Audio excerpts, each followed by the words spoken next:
বচন্দ ই বচন, এটা কত, এটা কত, এটা কত। টুপি তিনটার দাম জিজ্ঞাসা করছে, তো মাইনে একটাই ফট করে উত্তর দেন, ইব হাফত, ইব হাসত, ইব ন।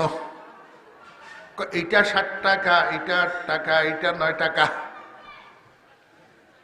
যেইভাবে প্রশ্ন সেইভাবে উত্তর, সন্দেহ সন্দেহ প্রশ্ন, সন্দেহ সন্দেহ উত্তর।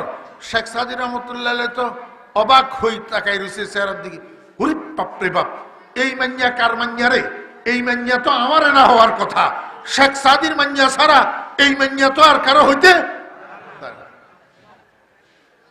টুপি একটা কিনে লইছে, কিনে লই বাড়িতে গেছে, মাথার মধ্যে টুপি দেখি উনার বিবি কয় যে এই টুপি আপনি ফাইলেন কই? কারণ টুপি এগুলো উনার বউয়ে বানাইছে, তো কনে বানাইছে?